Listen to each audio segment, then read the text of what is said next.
Hello, my name is Miss Gilligan, and I am the Director of Information Resources and Assessment here at Flint Hills Technical College.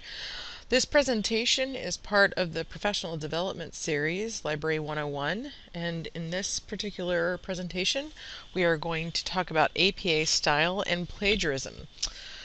So this presentation is going to go over the ins and outs of how to format papers, how to make sure you cite correctly and avoid plagiarism issues so that you can get the best grade possible on papers that you turn in here at Flint Hills Technical College. There are several styles teachers can specify to format papers. So if you can learn one style, then you can more easily learn to adjust to others. When it comes to academic paper writing, those styles are pretty similar in nature. There's just specific arrangements that make them a little bit different. Now, why it's important to learn formatting, a lot of people say, I'm never going to write an APA paper after I leave school, or I'm never going to write an MLA paper after I leave school, and that's fine. You could be correct. Now, you don't know what the world has in store for you, but at this point, you may be right that you're never going to write a paper in those formats again. But by learning how to match your presentation of work to a set parameter of expectations, that's something you're going to have to do in pretty much every job that you're going to get. All jobs have certain formats for forms that have to be filled out or have to be logged or have to be presented, and they won't walk you through those steps. They will just say, you need to create this, here's an example, or it's your turn to take this over and you just have to figure out what format they're going to want it in. So understanding how to look for those details of formatting is going to make it a lot easier for you to do those things in the workforce. So we're going to talk about APA style and plagiarism. We're going to talk about what APA is, the purpose and reason for it in academic writing, what you need to know, how to find all of the needed information to make sure that you format your paper correctly and get the highest grade possible, how to organize your information, how to create citations, and then how to use it when you are creating your reports and papers. So we're going to walk through all of these steps together. So first, APA stands for American Psychology Association, and according to their website, it was first developed in 1929. The goal was to establish a set of procedures for scientific writing so that it would hopefully increase comprehension and be clear and consistent regardless of where you were found. So before this was enacted, people were doing scientific research. It was actually the early 1900s is a huge development of scientific research. We had a lot of technology and things that were moving forward during that time. But when people were reporting or writing papers on research and experimentations and things that they were doing, they were just putting them together in any way they wanted. Sometimes they included data, sometimes they didn't, sometimes they explained it, sometimes they didn't, sometimes they included pictures, sometimes they didn't. And what they realized is that by not having a consistent format, it was making it harder for people at different aspects, like overseas in Europe or on the East Coast versus the South, understanding what all this research meant. So they developed this kind of set parameters of how the information would be presented so that people could have a better understanding of comprehension. So what all that is to say is, think about it this way. A classic TV sitcom is always going to have a home set, a food venue set of some kind, whether it's a bar or a hangout or a coffee house or a restaurant, and those are pretty much the two places that most of the action is going to take place for a half-hour situational comedy. Occasionally they'll add like an office space or something like that, but most of the time it's going to be just two specific spaces that most of the action is going to take. That's called a set format. That is a set format for half-hour comedies because of costs and production. So even on this slide, you can see I cited my particular information from where it came from. So even I, in the library, when I'm doing research, I still cite my information because it's important to give credit where credit is due. So how to find all the information you need? Well, first of all, there's lots of information on the web about how to properly format. There are books in the library, there are websites that walk you through it, there are YouTube videos, there's images that give you examples. So there's plenty of things out there that are going to help walk you through it. But I'm going to point you to the resources that are going to be the best. So the first one is to go to which is the Online Writing Lab at Purdue University.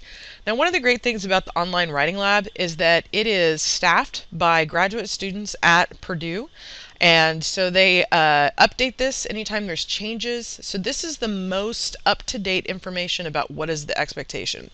So this gives you everything: style, overview, formatting, citations, reference lists, how to do tables and figures, how to do PowerPoints, all of this. It's all available for you, and it's just a matter of looking at this information and figuring out what you need. So, for example, you need author. So, author first name would be initials, author last name, the date of the publication, or its copyright date, title of the article, title of the periodical, volume numbers if available, issue numbers if available, and where it was retrieved from. Okay, so this is your basic overall online citation. But this is going to also give you, like, for books, look, it's very similar: author, first name, last name, year of publication, title of work, capital letter, also for subtitle, location, and publisher. This is going to give you information about it. For APA, whenever you're writing the title of work, you only capitalize the first letter of the entry and the first letter of a subtitle. So these are going to give you the basic information you're going to need in order to actually complete your work. So it's important that even when you're starting out, before you've even written the paper, that you're making sure that you've got all this information, because this is just a double check to make sure that your resources are valid and usable in an academic paper. So this is a great way to make sure that you're using the best resources you can. So books generally found on the title page, just inside the cover. Usually the title page, and then if you flip the title page over, there's a bunch of textual information that's important to librarians. But on that is going to be copyright dates and other pertinent information you may need. Periodicals varies, but most of the key info will be on a contents page that's usually found about 3 to 4 pages in, based on visual ads that might be in front of it. So you might have to flip past a few of those. If it's online, that's usually found at the very bottom on a Contact Us or About Us page. And that's where you locate those.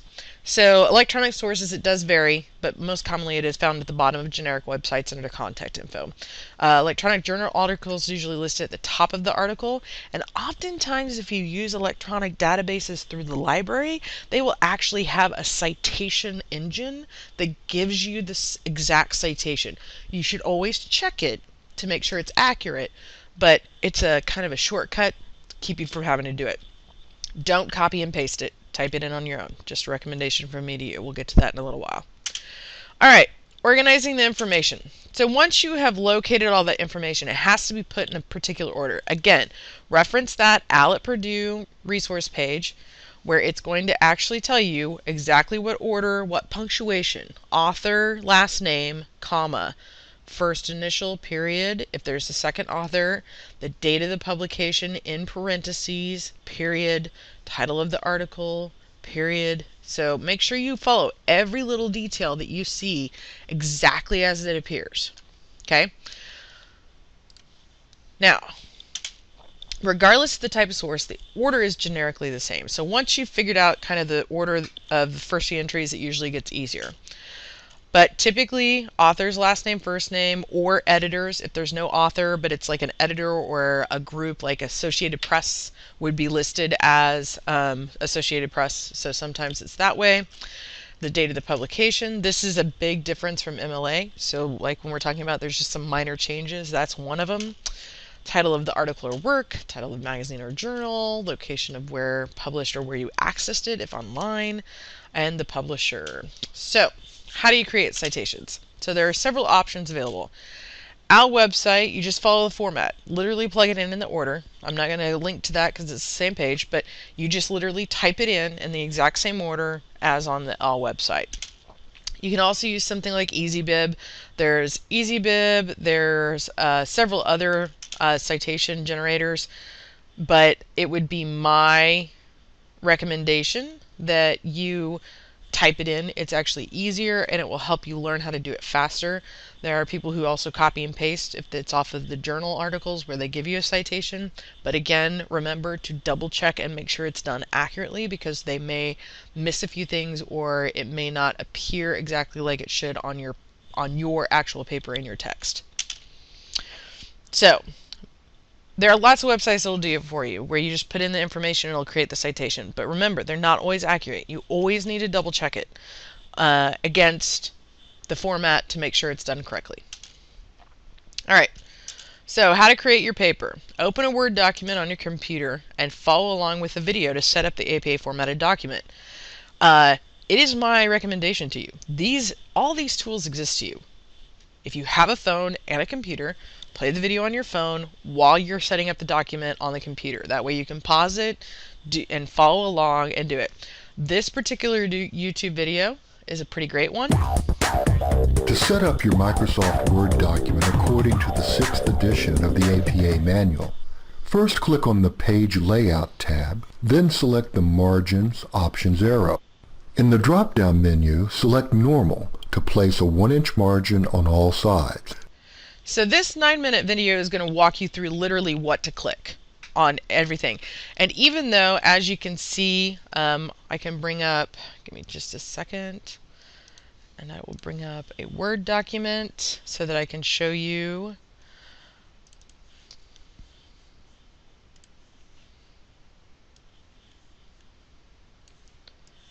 So even though his bar up here and my bar look different, notice that pretty much the tabs are going to be pretty close. So it's just a matter of following along. So like he's on page layout, I go to page layout, margins. So you just have to kind of find it on your particular one, but it's going to be fairly close because he's using a different version of Microsoft Word. And that is the big difference. All right. So watch the video and let it set. And remember, when listing a bibliography works cited, make sure it's alphabetical order by first letter of entry. So there are some other options if you don't want to follow along with a video. There is APA Quick Steps available at the LibGuides page, and that literally just tells you click on this, click on this, click on this, click on this, and it'll help you set it up. The Quick Step handouts are also available in the library. If you stop by the main library, there are actually hard copies of that handout available for you to use to stick in your book and keep with you. So when you're doing this, a lot of people are like, it's too hard, I can't do it. Sheer laziness is the only reason you can't do this. It's literally just following along the directions that are given and creating it. And the reason it's important is because this is you either did it or didn't. When it comes to grading, this is the most black and white part of paper grading that exists. If you didn't have the right margins, that's really easy to tell. If it's not the right font, it's not the right font size, if it's not the right heading, if it's not the right page number, if your references are not in the right way, if you didn't cite correctly or cite the correct way. All of that is very, very obvious and easy to grade. So if you want to ensure that you're going to get the best points possible, it's really important to follow these simple steps to make sure that your formatting is accurate. But beyond that, the other reason that APA matters is because it's your best defense against being found guilty of plagiarism. So what is plagiarism? In a face-to-face class, I would have you write out in your own words what you think plagiarism is. And then we'd go around the room and read them. And I absolutely guarantee you that not two of you would ever write it in exactly the same words. Like, it would be close, you would probably use similar wording, you would probably use similar vocabulary, but you would never put the exact same words in the exact same order. And that's the difference between plagiarism and your own thoughts. Because when you take something and you digest it and you spit it back out, you're going to put it in your own words, your own vernacular, your own vocabulary. So it's really important that you understand that it's obvious a lot of times to teachers when it's not your voice and it's not your kind of vocabulary, your lexicon, and your vernacular. You want to make sure that that when that happens, that you are citing that information. If it comes from the source, give credit where credit's due. Don't take credit for something that you didn't come up with. So this is the policy for Flint Hills Technical School. It is our scholastic honesty policy. And you need to really understand that, people take plagiarism pretty seriously. You've probably heard of big name people getting called out because they plagiarized a speech or because they plagiarized parts of speeches. So it's really important that you understand that at our school, there is the result of an F grade, but there's also the possibility you can be suspended or dismissed from the college entirely. So make sure that you're not going to get in trouble and there's no issues by doing a few things to make sure that you are protecting yourself. And one of the biggest things is citing. So, beyond school, beyond Flint Hills Technical College, there's also the reality that when you plagiarize, you can actually destroy your professional or academic reputation, which can haunt you for beyond Flint Hills Technical College. There can sometimes be legal repercussions. There have been many musicians that have ended up in court for plagiarism because they've stolen samples, what we call samples or riffs from people, and that's basically stealing somebody's intellectual property. And so that is a violation of what is called copyright laws, and it's very extensive. So there can be monetary repercussions, like you may have to pay. There can also be that expulsion, dismissal from school, which means that you're going to have a loss of funding and scholarships. So it's really important that you just follow and make sure that you cite. Give credit where credit is due. So if you use information from others, this is where APA is going to help protect you. So by giving credit where credit is due, you protect yourself from plagiarism slides. So the next slide has a handy chart to help you. But remember, when in doubt, if you're not sure, cite it. Anytime you're in doubt, cite. The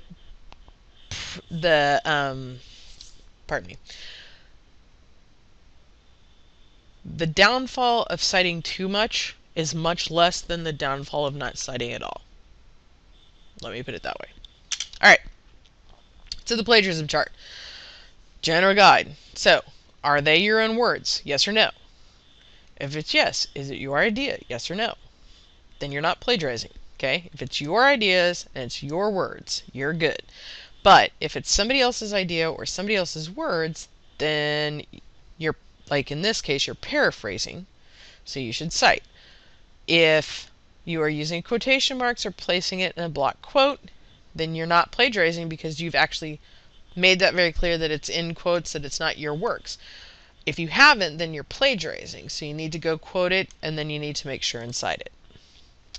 So proper citation of text in your paper should look something like this.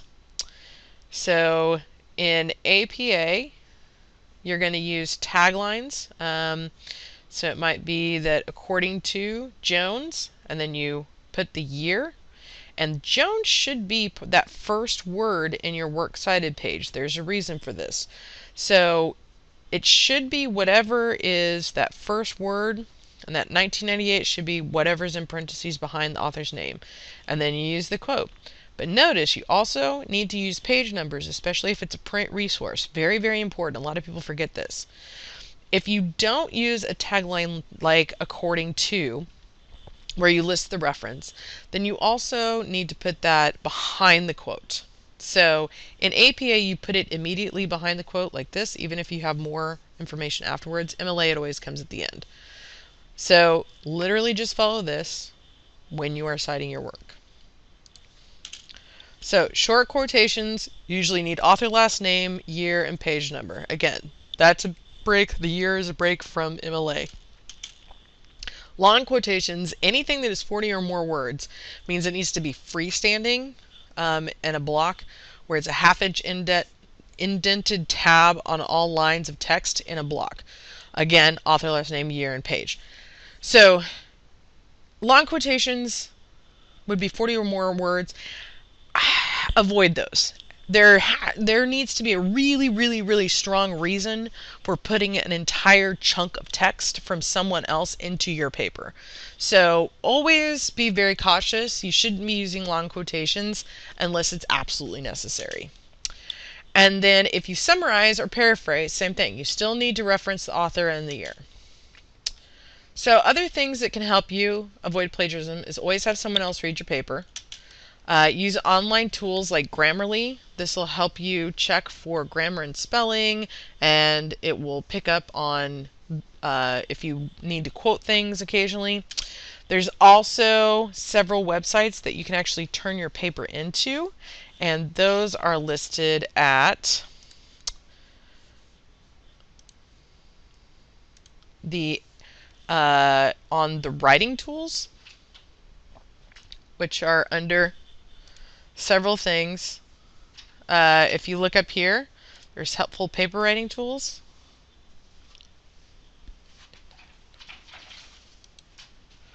And you can actually turn it into Plagiarism Checker, DupliChecker, and PaperRater. All of these are things that are going to check for plagiarism. You just electronically upload your paper and it'll give you a report of how much of your paper reads as plagiarized.